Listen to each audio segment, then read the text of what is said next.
오늘도 복주마 약속한 날 주님 앞에 나온 우리 성도님들을 주의 이름으로 축복합니다. 예배를 드리면서 먼저 우리 가슴에 손을 얹고 하나님 앞에 한번 고백하도록 하겠습니다. 하나님은 나를 사랑하십니다. 하나님은 나를 치유하십니다. 하나님은 나를 축복하십니다. 아멘. 오늘도 이러한 놀라운 역사가 일어나게 되기를 주의 이름으로 축복합니다. 오늘은 부정적인 마음 극복으로 두려움에 대해서 함께 말씀을 나누기로 원합니다. 고양이가 쥐를 잘 잡는 이유가 있다고 합니다. 그 이유가 무엇이겠습니까? 고양이가 쥐보다 동작이 빠르거나 그리고 날렵해서가 아니라고 합니다. 사실 쥐는 고양이보다 더 빨리 뛸 수가 있고 그리고 몸집도 작기 때문에 잘 숨을 수 있다고 합니다. 그런데 고양이가 언제든지 쥐를 잘 잡는다고 합니다. 그 이유가 무엇이겠습니까? 그것은 간단하다고 합니다. 쥐가 고양이 앞에만 딱 서게 되면, 다른 말로 하면 쥐는 고양이만 나타나면 두려움에 사로잡혀서 온 사지가 마비되고 신경이 마비된다고 합니다. 그래서 그냥 그 자리에서 도망가야 되겠다라고 하는 마음은 있는데 다리가 얼어붙어서 도망갈 수가 없다고 합니다. 고양이가 한번 쫙 노려보면 이 쥐가 이렇게 온몸이 마비가 되어지고 심지어는 어떤 쥐는 이렇게 오줌까지 싸면서 이렇게 벌벌 떤다라고 합니다. 사랑하는 성도 여러분, 우리들도 마찬가지입니다. 사람 마음속에 두려움이 밀려오게 되어지면 사람의 마음이 마비가 되어집니다. 그래서 두려움은 보아야 할 것을 제대로 보지 못하게 만들고, 두려움은 우리가 해야 될 일들을 바로 생각하지 못하게 하고, 그리고 해야 될 말도 갑자기 생각나지 않게 하고 마비시켜서 한 사람의 인생을 무기력하게 만드는 것이 바로 두려움이다라고 합니다. 이 두려움은 우리 삶을 마비시킬 뿐만 아니라 또한 신체에도 심각한 질병을 가져다 준다고 합니다. 그래서 두려움은 주로 신경계 계통의 질병을 가져다 주는데, 특별히 심장기, 그 다음에 소화기 계통의 병을 유발시킵니다. 그리고 두려움은 신경쇠약을 가져오게 되어지고, 신경쇠약은 사람의 면역력을 떨어뜨리게 해서 여러 가지 질병에 쉽게 걸린다고 합니다. 그래서 잠언 17장 22절에도 말하고 있습니다. 심령의 근심은 사람의 뼈를 마르게 하느니라 라고 성경이 말씀하고 있습니다. 런던에 있는 킹스 대학이라고 하는 그 대학에서 암연구소에서 조사를 했다고 합니다.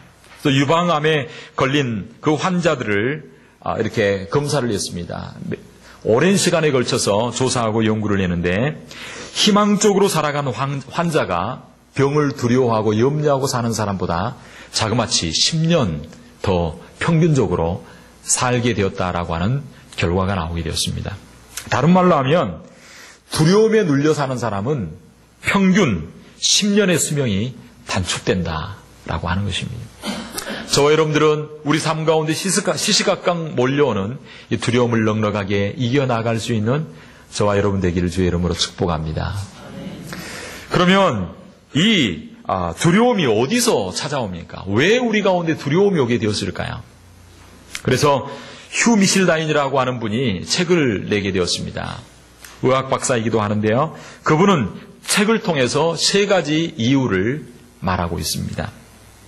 인간의 두려움은 어린아이 때, 특별히 영아기 때부터 있는 그 기초적인 두려움의 연장이 앞으로 살아가면서도 계속적으로 있게 되는데, 이 어린아이의 기초적인 두려움을 이분은 3가지로 이야기를 합니다. 그래서 첫 번째는 뭐냐면요, 떨어지는 두려움이 있다고 합니다. 어린아이가 떨어지는 두려움.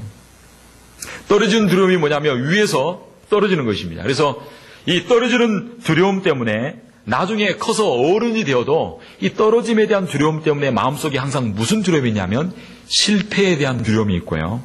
그리고 뜻하지 않게 사고가 나면 어떻게 될 건가, 아니면 여러 가지 사건이 일어나면 어떻게 될 건가라고 하는 두려움이 우리 가운데 찾아온다고 합니다. 저도 우리 아이를 키울 때 그랬던 것 같아요. 그걸 제가 모르고 애를 갖다가 위에 휙 던져가지고 휙 받고 휙 던져가지고 받고 이렇게 높이 던지지는 않고 살짝 이렇게 던졌던 기가 이렇게 얼얼하면서 오 이렇게 하면 애가 웃으면 좋은 줄 알고 사실 그러는데 여러분 절대 애 목 잡고 소를 보여준다고 이렇게 세우거나 아니면 위에 던졌다가 받거나 이런 일을 하면 아이들에게 이런 두려움이 있다고 합니다. 그러나 어떤 면에서 보면 또 면역력을 미리부터 키워주는 것도 좋지 않겠나 싶은 생각도 되지만 그러나 아이들에게는 이 떨어짐에 대한 두려움이 있고요. 두 번째로 어떤 두려움이 있냐면 큰 소리에 대한 두려움. 그래서 조그마한 아이 때는요. 엄마가 큰 소리를 꽥 지른다거나 아버지가 소리를 지른다거나 어디서 큰 소리가 나게 되면 아이들에게 두려움이 오게 되는데 이 큰 소리에 대한 두려움 때문에 나중에 성인이 되어도 어떤 두려움이 오게 되냐면 이런 큰 소리를 듣고 어릴 때부터 자란 사람은 비판에 대한 두려움, 나중에 커서 사람들이 나에게 뭐라고 할 건가, 주위의 사람들이 나를 어떻게 볼 건가 라고 하는 어떤 비판에 대한 두려움이 몰려오게 되어지고 그리고 무엇보다도 폭력이나 그 누군가가 나를 침범하지 않을까, 갑작스럽게 뚫고 침범하지 않을까라고 하는 그 두려움이 마음속에 깔려지게 된다라고 합니다. 그다음에 세 번째는 무슨 두려움이 있냐면 이 어린아이는 약하기 때문에 버려짐에 대한 두려움. 그래서 아이를 놓고 엄마가 잘 오지 않거나 아니면 혹시 아이들은 부모가 나를 버리지 않을까라고 하는 그 두려움이 어릴 때부터 그 마음속에 있다라고 합니다. 그래서 이 두려움은 내적 두려움으로 찾아오게 되어지고 나중에 성인이 되어지면 부모로부터 잘 돌봄과 사랑을 받지 못하게 되어지면 이 아이는 나중에 커서도 고독에 휩싸이게 되어지고 불안이 찾아오게 되어지고 헤어짐에 대한 두려움, 그 다음에 미래에 대한 두려움, 어떻게 될 것인가, 그리고 죽음에 대한 두려움이 아주 극심하게 크게 된다라고 그렇게 이야기를 하고 있습니다. 그래서 이 어릴 때 이 세 가지 두려움 때문에 나중에 커서도 평생 그것이 삶 가운데 영향이 되어진다라고 이분은 그렇게 이야기합니다. 그러나 그보다 더 본질적인 두려움이 있습니다. 그 두려움의 이유가 있습니다. 그것은 바로 성경이 우리에게 말씀해주고 있는데 창세기 3장은 그 두려움이라고 하는 것이 인간이 하나님 앞에 죄를 범함으로 말미암아 나타나는 것이다 라고 말씀하고 있습니다. 그래서 모든 사람에게는요 불행한 일에 대한 두려움, 미래에 대한 두려움, 그런 이유가 있습니다. 그 이유가 무엇입니까?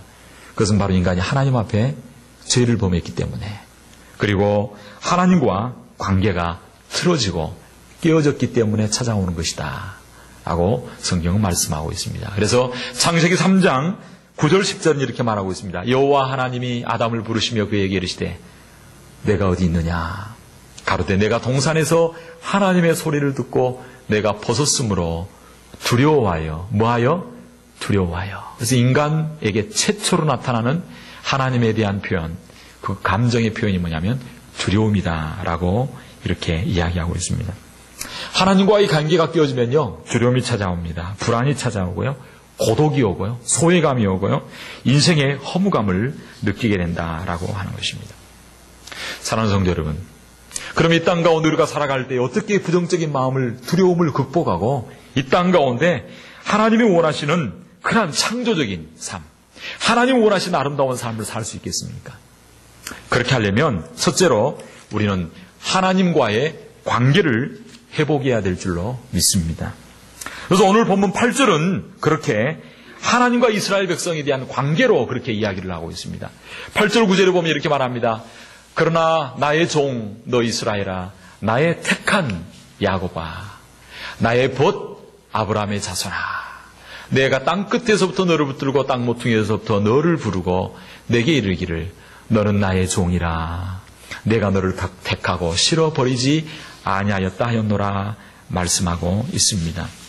오늘 성경은 뭐라고 말씀하고 있냐면 이스라엘 백성들을 향하여 말하기를 이스라엘아 너는 나의 종이니라, 이스라엘아 너는 나의 택한 사람이다.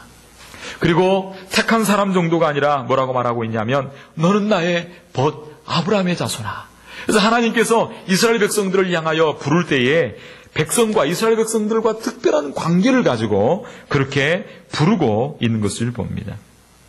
여기서 종이라고 할 때는 뭐 주종 관계를 말하는 것이 아니라 하나님께서 마음껏 시키시고 하나님과 마음이 통하는 그러나 하나님 앞에 쓰임받는 사역자다라고 말씀하고 있습니다. 오늘 저와 여러분을 향하여 우리 하나님께서 말씀하고 있습니다. 너는 나의 종이니라. 너는 나의 택함 받은 백성이니라. 너는 나의 벗이니라. 이렇게 말씀하고 있습니다. 하나님은 이스라엘 백성들을 이렇게 부르는데 하나님께서는 이렇게 이스라엘을 향하여 이야기를 하고 있습니다. 그러나 이스라엘은요, 하나님은 이런 관계로 이스라엘 백성들을 보는데 이스라엘은 하나님을 그렇게 보지 않았습니다. 하나님은 무서운 하나님, 그리고 나의 삶에 간섭을 하신 하나님, 그리고 나에게 어떤 짐을 지우는 그런 하나님으로 생각을 하고 이스라엘 백성들은 하나님과 이 관계를 끊어버리고 떠나게 되어집니다. 심지어는 나는 너와 결혼하였다. 너는 나의 사랑하는 신부다라고까지 이야기를 하고 있습니다. 이 하나님과의 관계가 틀어지게 되었을 때 이스라엘 백성들 가운데 찾아온 게 뭐냐면 불안이 찾아오기 시작합니다. 그리고 두려움이 찾아옵니다. 그리고 무엇이든지 자신이 없어지게 되어지고 삶 가운데 겁이 찾아오게 되었다라고 성경은 말씀하고 있습니다. 결국은 이스라엘 백성들과 하나님과의 관계가 끊어지게 되었을 때 범죄하게 되어지고 하나님을 떠나가게 되어지고 그리고 결국은 이스라엘 백성들이 흩어지게 되어지고 나라가 망하게 되어져서 정말 세상 가운데 정말 거룩한 양력을 드리지 못하는 그런 인생이 되고 말았다라고 하는 것입니다. 그런데 우리 하나님께서는 이스라엘 백성들이 그렇게 떠났음에도 불구하고 끝까지 포기하지 않으십니다. 그러면서 9절에 이렇게 말하고 있습니다. 내가 땅 끝에서부터 너를 붙들고 땅 모퉁이에서부터 너를 부르고 내게 이르기를 너는 나의 종이라. 내가 너를 택하고 실어버리지 아니하였다 하였노라. 이스라엘 백성들은 자기를 떠나고 버리고 관계를 끊어버리고 떠나가고 잘못된 관계로 바라봤지만 우리 하나님은 그럼에도 불구하고 내가 너를 사랑한다. 내가 너를 택하였기에 내가 너를 버리지 아니한다. 내가 너를 포기하지 아니한다. 나와 관계를 다시 회복할 수 없겠니라고 우리 하나님은 우리에게 찾아오셔서 말씀하고 있습니다. 구약성경에는 너는 나의 택한 바 되어주고 나의 벗이라고 이야기하고 있지만 신약성경 마태복음에는 뭐라고 말씀하고 있냐면 이 하나님께서 바로 우리의 아버지시다라고 말씀하고 있습니다. 너희 천부께서 라고 말씀하고 있습니다. 하나님과 나와의 관계가 온전히 회복될 수 있게 되기를 주의 이름으로 축원합니다. 내가 하나님 앞에서의 관계가 회복되지 못하고 하나님과의 이 자녀됨의 관계가 온전히 회복되지 못하면 그 하나님을 믿지 못하면 필연적으로 우리에게 찾아오는 것이 있습니다. 그것은 바로 두려움이라고 하는 것입니다. 하나님을 못 붙잡기 때문에 세상이 그 무엇인가를 붙잡고 하나님을 대신하려고 하지만 그것이 나를 채워줄 수 없고 내 삶에 만족을 줄 수가 없는 것입니다. 하나님을 온전히 믿게 되어질 때에 하나님을 온전히 의지하게 되어지고 하나님과 관계가 회복되어질 때 우리 삶 가운데 두려움이 떠나가게 되어지고 하나님이 주시는 참된 평강과 은혜와 축복과 은혜가 넘치는 역사가 있게 될 줄로 믿습니다. 하나님은 우리 아버지이십니다. 그 아버지는 저와 여러분의 모든 필요를 아시고 저와 여러분의 삶의 모든 것을 넉넉하게 채우시는 분이신 줄로 믿습니다. 아버지는요 늘 자녀를 살피고 돌보고 이하여 기도합니다. 저도 우리 삶 가운데 특별히 우리 자녀들이 힘들고 어려운 가운데 있으면 세밀하게 잘 보지는 자기 엄마처럼 보지는 못하지만 그러나 살피고 어려운 문제가 있으면 그 아이의 문제를 해결해 주려고 저도 애쓰고 노력을 합니다. 지난 주간에 우리 둘째 아이하고 함께 이야기를 나누는데 이 아이가 여러 가지 마음의 고민과 갈등과 참 여러 가지 힘들어하는 부분을 가지고 있더라고요. 그래서 이야기를 나누면서 잘 들어주고 그리고 이야기해 줬습니다. 애야, 그럴 때는 그런 생각을 가질 수도 있어. 그러나 너는 넉넉하게 그것을 이겨나갈 수 있을 거야. 라고 이야기를 해줬습니다. 그리고 나도 너만 했을 때 그런 갈등이 있었고 그런 두려움이 있었어. 그런 두려움이 있었어. 그러니까 아이가 벌써 마음이 녹아지기 시작하더라고. 나만 이런 생각을 가지고 있는 줄 알았더니 아빠도 옛날에 그런 생각을 가지고 있었구나. 아빠도 이겨냈기 때문에 너는 아빠를 닮았기 때문에 그런 부분이 있을 수 있어. 너도 넉넉하게 이겨나갈 수 있을 거야. 그러니까 애가 얼굴이 환하게 펴지더라고요. 그래서 제가 좋은 책을 하나 주문을 해가지고 아이에게 꼭 필요한 인생을 살아가는데 꼭 필요한 짧지만 좋은 책을 하나 구입을 했습니다. 그래서 둘째야, 이건 내가 너에게 주는 선물이야. 이 책 꼭 읽어보렴 라고 이야기했습니다. 그랬더니 오늘 아침에 나오는데 그러더라고요. 아빠, 내가 쓴 편지 읽어봤어? 그러더라고요. 제가 좀 늦게더라고요. 못 읽어봤는데 나중에 아빠 읽어봐. 그러더라고요. 얘가 고마워가지고 조그마한 편지를 써서 아마 제 자리에 얹어놨다고 이야기하더라고요. 그러면서 이야기하기로, 아빠, 제가 어제 그 책 다 읽었어. 다 읽었어. 하룻밤 만에 다 읽었다고 그렇게 이야기를 하더라고요.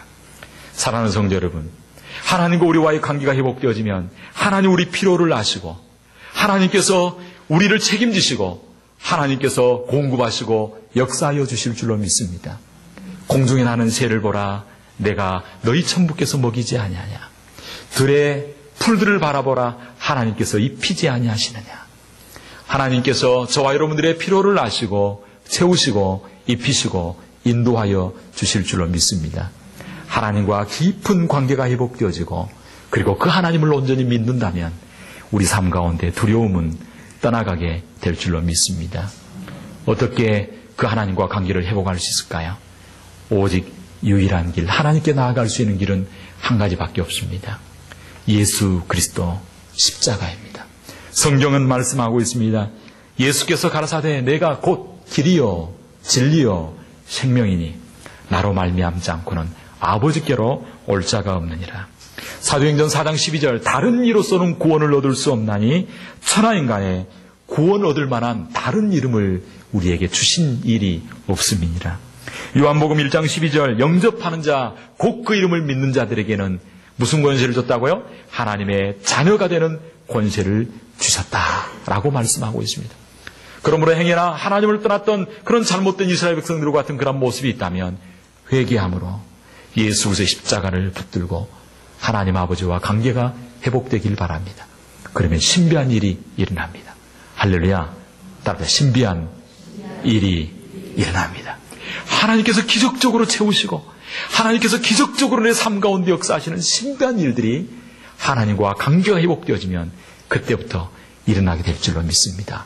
이러한 간증거리들이 저와 여러분 가운데 많이 나타나게 되기를 주의 이름으로 축원합니다. 두 번째로 우리가 어떻게 두려움을 극복하고 하나님 기뻐하시는 삶을 살 수 있겠습니까? 그렇게 하려면 하나님과 관계를 회복할 뿐만 아니라 하나님과 관계가 회복된 자에게 반드시 하나님께서 해준 일이 있습니다. 그것은 바로 따라합시다. 하나님이 나와 함께 하십니다. 하나님이 우리와 함께 하심을 우리가 확신해야 됩니다. 하나님이 아버지임을 믿을 뿐만 아니라 이제는 그 아버지 되신 하나님께서 나와 함께 계심을 우리가 확신해야 됩니다. 우리 삶 가운데 두려움이 순간순간 찾아옵니다. 수술을 받으러 들어갈 때 내가 벗어놓은 신발을 내가 다시 신을 수 있을지 두려워하는 것이 바로 인간입니다. 나이가 점점 들어가면서 죽음의 사자가 가까이 오는 것을 느낄 때 두려움을 느낍니다. 대간일이 실패로 돌아가지 않을까 두려워하는 것이 우리 인간입니다. 무언가 새로운 사업을 시작할 때 과연 이 사업이 잘 될 수 있을 것인가 염려하는 것이 바로 우리 인간입니다. 여러 가지 이유 때문에 우리에게 찾아오는 두려움이 있습니다. 그러나 그 두려움의 환경 앞에 우리 하나님은 말씀하고 있습니다. 두려워하지 마라. 두려워하지 마라. 말씀하십니다. 우리가 환경을 보고 우리 여건을 바라보면 불안해지고 두려워할 수밖에 없습니다. 그러나 우리가 하나님의 말씀을 보고 오늘 그 나와 함께 하시는 하나님을 붙들게 될 때 저와 여러분들은 온전히 그 두려움을 쓰레기통에 던져버리고 가슴을 펴고 당당하게 세상을 향하여 나아갈 수 있는 저와 여러분이 될 줄로 믿습니다. 오늘 10절은 뭐라고 말씀하고 있습니까? 5가지로 이야기합니다. 두려워 말라. 내가 너와 어떻게 한다고요? 함께 함이니라. 두려워 말라. 나는 내 뭐가 된다고요? 내 하나님이 됨이니라. 내가 너를 어떻게 한다고요? 굳세게 주겠다. 강하게 주겠다. 그리고 너를 어떻게 주겠다고요? 도와주겠다. 나의 의로운 오른손으로 너를 붙들어 주겠다 말씀하고 있습니다. 따라합시다. 하나님은 나와 함께 하십니다. 하나님은 나의 하나님이 되십니다. 하나님은 나를 강하게 해주십니다. 하나님은 나를 도와주십니다. 하나님은 나를 붙들어 주십니다. 할렐루야. 이것을 어떤 학자가 이렇게 이야기했더라고요. 그것을 사방팔방으로 지키신 하나님. 하나님이 나와 함께 하시니 바로 내 옆에 계시고, 하나님이 나의 하나님이 되시니 하나님의 위에 계시고, 하나님이 나를 강하게 하시니 하나님이 내 안에 계시고, 하나님이 나를 도와주시니 하나님께서 내 주위에 계시고, 하나님이 나를 붙들어 주시니 하나님이 내 아래에 계십니다. 그래서 우리 하나님은요, 위로, 아래로, 옆으로, 주위로, 내 속에서, 사방팔방에서 우리 하나님께서 나를 지키시고 나를 붙드시고 나와 함께 하셔서 모든 대적이 이기지 못하도록 해주시기에 우리는 두려워할 필요가 없다라고 말씀하고 있습니다. 우리 하나님께서 저와 여러분의 사방팔방에서 위아래에서 앞뒤 좌우에서 우리 속에서 역사하심으로 저와 여러분을 붙들어 주시고 함께하여 주시는 줄로 믿습니다. 그런데 그 하나님이 어떤 하나님이냐면요, 1절 2절에 보니까 성들을 향하여 잠잠하라고 하고 열방의 왕들을 불러 모으고 내가 너를 세웠다라고 1절 2절에 보면 그렇게 말하고 있습니다. 우리 하나님은요, 온 우주 만물을 만드신 주권자 되신 하나님이시고 역사를 운행하시는 만왕의 왕 되신 분이신 줄로 믿습니다. 나와 함께 하신 하나님이요, 열방을 심판하신 분이시고 역사의 주권자 되신 분이시다 말씀하고 있습니다. 그리고 7절에 보면요, 모든 우상을 잠잠하게 하시는 하나님이시다라고 말씀하고 있습니다. 그리고 21절, 22절 쭉 23절까지 보면 세상의 우상과 신들은 아무것도 아니다 하나님 앞에, 온갖 우리를 두렵게 하는 우상과 종교와 철학과 그 모든 것들이 하나님 앞에는 아무것도 아닌 것처럼 강력하게 역사하시는 하나님이시다라고 말하고 있습니다. 세상 사람들은요, 전쟁을 하거나 뭘 하면 오늘 성경에 보면 우상을 막 단장을 한다는 거예요. 그리고 우상에게 색깔도 입히고 단장을 해서 그것을 의지하고 나온다. 그러나 하나님이 말씀하고 있습니다. 그 우상이 미래를 말할 수 있는가 물어보라. 22절에 보면 그렇게 이야기하고 있습니다. 후레사를 진술하라. 너희 신됨을 우리가 알리라. 너희가 화를 내리든지 복을 내리든지 한번 해봐라. 어떻게 우상이 그렇게 할 수 있느냐. 세상의 우상은 하나님 앞에 아무것도 아니다.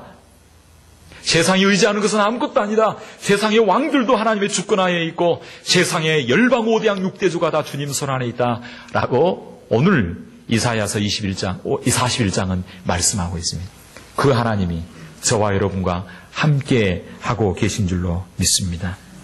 그러므로 그 하나님이 사방팔방으로 나를 붙드시고 나와 함께 하시기에 우리는 두려워하지 아니하고 이 세상 가운데 힘있게 능력있게 살아가는 저와 여러분이 된 줄로 믿습니다. 세 번째로 우리는 어떻게 해야 두려운 마음을 극복하고 하나님께서 원하시는 행복한 삶, 창조적인 삶을 살 수 있겠습니까? 그렇게 하려면 마지막으로 우리는 하나님께서 우리의 자랑거리가 되게 해주시겠다라고 하는 말씀을 붙들어야 될 줄로 믿습니다. 하나님이 저와 여러분을 붙들어 주시면 어떻게 해주냐면요, 하나님께서 저의 인생을, 여러분의 인생을 축복으로 변화시켜 주신다는 것입니다. 그러면서 오늘 본문 14절 이렇게 말하고 있습니다. 다 같이 한번 14절 한번 읽겠습니다. 시작. 지렁이 같은 너 야곱아, 너 이스라엘 사람들아, 두려워 말라. 나 여호와가 말하노니 내가 너를 도울 것이라. 내 구속자는 이스라엘의 거룩한 자니라. 할렐루야. 오늘 이스라엘 백성들을 향하여 말하기를 뭐라 그러냐면 너 지렁이 같은 야곱아 라고 말하고 있어요. 지렁이. 지렁이 본 적 있나요? 지렁이.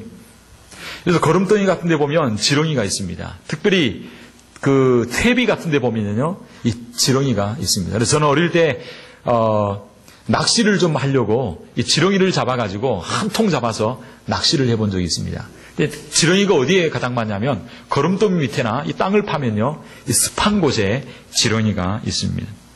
지렁이는요, 부패한 곳에, 그리고 이 시궁창 같은 곳에 지렁이가 있습니다. 더러운 곳에 사는 게 바로 지렁이죠. 어떤 면에서 보면 우리가 죄와 같은 곳에 사는 바로 인생이 바로 지렁이 같은 인생이 바로 우리들의 모습입니다. 지렁이는요, 빛을 싫어합니다. 그래서 자꾸 이렇게 어두운 곳으로 들어가죠. 빛을 싫어하고 또 눈이 없습니다. 뼈가 없어서 흐물흐물하고요. 그렇습니다. 그런데 이 지렁이 같은 야곱을, 이 무가치하고 어떤 면에서 보면 비천한 존재와 같은 이 지렁이 같은 야곱을 뭐라고 만들어주겠다고 말하냐면 15절에 보면 이렇게 말합니다. 보라, 내가 너로 이가 날카로운 뭐가 되게 해주겠다고요? 새 타작기계를 삼으리니 내가 산들을 쳐서 부스러기를 만들 것이며 작은 산들로 부스러기를 겨와 같이 되게 할 것이다 말씀하고 있습니다. 우리 하나님이 우리를 붙들어 주시면 지렁이 같은 저와 여러분들이 새 타작기와 같이 하나님께서 존귀하게 들어쓰시는 그러한 사람으로 저와 여러분들을 만들어 주신다 말씀하고 있습니다. 여기 산들이라고 하는 것은 이스라엘을 대적하는 여러 가지 세상을 말하고 있고, 그리고 여기 작은 산과 같은 이러한 것들은 우리를 대적하는 어떤 영적인 세력들을 말씀하고 있습니다. 우리 하나님이 저와 여러분을 붙들어 주시면 새 타작기와 같이 산들을 부서뜨리고 기어와 같이 날려버릴 수 있는 그러한 쓰임받는 저와 여러분들이 되게 해주실 줄로 믿습니다. 하나님이 저와 여러분을 붙드시면 아무리 연약한 자일지라도 양을 치는 목동과 같은 사람을 왕으로 삼아주시고, 우리 하나님께서 함께 하시면 바다에서 고기를 잡는 어부와 같은 사람을 사도로 삼아주시고, 우리 하나님이 붙잡으시면 마른 막대기를 가지고도 홍해를 가르시고 반석에서 물이 나게 하는 그러한 하나님께서 쓰시는 타작기계와 같이 열방을 타작하고 하나님 나라로 만드시는 그러한 존귀한 백성으로 저와 여러분들을 만들어 주실 줄로 믿습니다. 하나님이 저와 여러분을 붙드시면 상상할 수 없는 놀라운 존재, 하나님께서 존귀하게 쓰시는 존재로 만들어 주신다는 것입니다. 그렇게 해서 어떻게 하신다고 말하고 있습니까? 16절은 이렇게 말하고 있습니다. 내가 그들을 까부른 즉 바람이 그것을 날리겠고 회리바람이 그것을 흩어버릴 것이로되 너는 여호와로 인하여 즐거워하겠고 이스라엘의 거룩한 자로 인하여 자랑하리라. 할렐루야. 하나님을 자랑하는 존재, 하나님의 자랑거리가 될 뿐만 아니라 우리가 하나님을 자랑하는, 거룩한 자로 인하여 자랑하는, 하나님 앞에 영광을 드러내는 저와 여러분들이 될 수 있도록 하나님이 함께 하시면 그런 존재가 되게 해주시겠다 말씀하고 있습니다. 이 자리에 앉아있는 저와 여러분들이 이 시대에 하나님이 자랑하실 만한 존재, 하나님을 자랑하는 간증거리가 있는 귀한 저와 여러분들이 되기를 주의 이름으로 축원합니다. 우리의 자녀들이 그렇게 되기를 바랍니다. 우리 교회가 그렇게 되기를 소망합니다. 할렐루야. 우리에게는 하나님께서 놀라운 권세와 은혜와 능력을 허락하셨습니다. 하나님은 이 시대 저와 여러분들을, 이 시대를 까부르는, 이 시대를 변화시키고 쳐서 파하고 하나님의 나라를 건설하는 그러한 하나님의 종들로, 쓰임받는 종들로 삼기를 원하십니다. 내 자신이 너무 미약하다라고 생각하지 마시기 바랍니다. 제가 섬겼던 목사님, LA에 섬겼던 우리 송정명 목사님이 베를린을 한번 갔다 오시더니 거기 성시와 기도회가 있어가지고 갔다 오셔서 사진을 찍어서 저희들에게 보여주는 것을 보았습니다.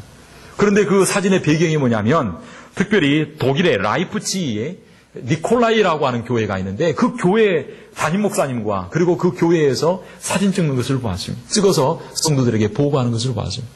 도대체 그 교회가 무슨 교회입니까? 라고 물어봤습니다. 그랬더니 이 교회는 1989년 11월 9일부터 매주 월요일마다 베를린 장벽이 무너지게 해달라고 기도하게 되었다라고 하는 것입니다. 이 니콜라이 교회라고 하는 이 교회의 담임 목사님인 보네베르거라고 하는 이 목사님이 기도회를 시작합니다. 매주 월요일마다 하나님이 동독의 장벽이 무너지게 하여 주옵소서. 이 동독의 장벽 때문에 수많은 사람들이 죽어가고 있고 건너다가 죽고 총살당하기도 하고 이 장벽 때문에 지금 동서독이 하나가 되지 못한 가운데 있는데 하나님 아버지 이 장벽이 무너지게 하여 주옵소서라고 니콜라이 교회의 이 보네베르거 목사님이 매주 월요일마다 저녁 오후 5시에 기도를 시작하게 되어집니다. 그런데 이 목사님이 7년간 기도했는데 작은 기도회가 이 동독의 이 작은 교회에서 보니까 그렇게 큰 교회도 아니더라고요. 우리 교회보다 조금 더 큰 교회더라고요. 높은 교회이긴 하지만 안이 그렇게 높진 않더라고요. 그런데 그 교회에서 이 목사님이 기도하는데 성도들이 2명, 3명, 4명 모여들기 시작하고요. 10명, 20명이 모여들기 시작합니다. 그러다가 7년 만에 나중에 몇 명이 모이게 되냐면 32만 명이 모여서 그 교회 앞에 광장에서 기도를 하기 시작합니다. 그리고 이 목사님이 작은 꿈을 가지고 시작했던 이 작은 교회의 기도로 말미암아 결국은 7년 만에 동독의 베를린 장벽이 1982년에 무너지는 역사가 일어나게 되어집니다. 사랑하는 성도 여러분, 내가 작다라고 무시하지 마시기 바랍니다. 여러분이 아마존을 위하여 기도하고, 북녘 땅을 위하여 기도하고, 미국 땅을 위하여 기도하고, 그리고 모슬렘권과 아시아권과 불교권과 힌두권을 위하여 기도하고, 또 미국 땅 가운데 교회 학교마다 교목들이 일어나게 하여 주시고, 군대마다 군목들이 일어나게 하여 주옵소서. 기도하는 종이 있습니다. 저와 여러분들이 기도할 때 하나님이 그 기도를 통하여 장벽이 무너지게 해주시고 하나님의 나라가 임하게 해주실 줄로 믿습니다. 하나님은 저와 여러분을 철타자 기계로 사용하신다라고 말씀하고 있습니다. 비록 지금은 지렁이같이 꾸물꾸물거리고 밟으면 꿈틀할 수밖에 없는 약한 것처럼 보이지만, 그러나 우리 하나님이 능력의 손을 붙들어 주신다면 산을 부서뜨리고 그리고 높은 곳을 낮아지게 하는 시대와 열방의 장벽을 무너뜨리는 하나님 앞에 쓰임받는 저와 여러분들이 될 줄로 믿습니다. 그 하나님의 붙드심을 기억할 수 있게 되기를 주의 이름으로 축원합니다. 그래서 미래가 열려지게 되어지고 우리 교회를 통하여 하나님께서 영광을 받으시고 하나님께서 자랑할 뿐만 아니라 우리도 하나님을 자랑하고, 하나님이 이처럼 역사하셨습니다. 하나님을 자랑하는, 하나님의 역사를 자랑하는 자랑거리가 많이 있는 우리 교회, 저와 여러분 되기를 주의 이름으로 축원합니다. 이 시간 한번 기도하기로